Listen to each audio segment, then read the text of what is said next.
Hi, welcome to Gen Ed 53 Overview of Addiction. I'm going to take a few minutes in this video and give a tutorial on how to navigate the course. One of the important links in your navigation bar is this content and assessments. You see schedule, weekly modules, discussion boards, and assessments. So the first link here we have is schedule. This link will actually outline all of our course material and the dates that correspond. What you will see is that our course is broken up into 7 modules. Each module consists of a 2-week span, and there is a 1-week break week. In this diagram, you're going to see you've got your week, your topic, your key learning objectives, learning activities, and your resources. Resources is the corresponding chapter and or other resources that we're looking at throughout that module. In your week, you see the dates. Modules again span for 2 weeks. And then in this learning activities, anything highlighted in yellow is an assessment that is due. So what we see is that assessments are due on the last day of the module, which would be the second Sunday of each module at 11:59 p.m. And so what we see is in this module, we will be working on the Biopsychosocial Plus model, understanding that, and there will be a corresponding discussion forum. And so let's break down the modules. Let's talk a little bit about that. So by clicking the module, the weekly, it says weekly, I will change that to biweekly. So in the biweekly modules, as I'd said, there's 7 biweekly modules. When you click the module, there's a few things that happen. So in this first one, because it's the first discussion forum, there's actually a link to the discussion forum guidelines, which I will discuss when I look at the discussion forum. You actually have a link to the discussion forum number 1, which is the assessment you're working on, and you also have the overview of the actual module. So if you click this here, you will see the content of the module. It'll introduce it, give you a checklist of things that you should be working on throughout that module. In this one specifically, there's a video to watch as well as read chapter 1 of the textbook. And then finally a summary. And what that's allowing is for independent study. So I've set this up so that you can go in and actually independently work on these. I've given you outlines and timeframes. I often get a lot of questions, can I work outside of those timeframes? You can to a point. There is stuff that's released slowly, like the last quiz isn't necessarily going to be released until near the end of the semester, and that's so that people have an opportunity to actually go through. One of the things that help as well is that the discussion boards, they're part of your major assignment mark. It's 50% of your mark. There's 5 discussion posts throughout the course, and these are to be interactive. And so let's take a look and talk a little bit about the discussion forum. And as I go through this, I know that there'll be some people who have already started. So if we look at discussion forum 1, we see that there are people who have already made some posts. And so what happens is, in this one specifically, it's asking you to answer both.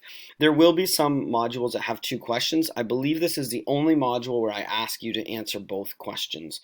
And so what we see is that question 1, we click on it. I'm going to have a little post here, and we see that it asks for you what do you hope to get out of this course. In order to answer that, all you have to do is click reply. You can't start your own thread. This is the actual thread, this question, and so you just click reply, you type in your response, I hope to get, and then you would then submit your response. A couple of things to keep in mind. This is where I talk about, whenever you're posting a large question here, it can be helpful to go down, open up a Word document, actually create it in a Word document. I would say please don't post. You can post Word documents. Please don't do that because then somebody has to open that up.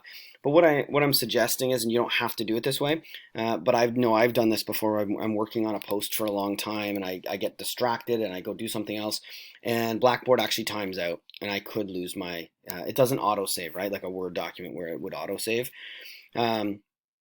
So sometimes I suggest if you tend to take a little bit longer to do your posts, those kinds of things, it can be helpful to craft that in Word and then just cut and paste into this text box. Not necessary, just a little side tip. So that's part of it. I would then submit that, and the other thing that's expected in the discussion post is that I go through and I read other people's, and I read somebody else's, and then I would click reply to somebody else's, and I would say, okay, thanks for your response. I would kind of go through in that way, and I'd say thanks for your response, and I might actually add, one of the things I'm looking for is I'm looking for you to comment minimally on kind of 2, 3, 4. That's kind of in that range where I'd like to see you comment on other people's posts. Yes, there's the piece around being polite and thanking somebody for their post.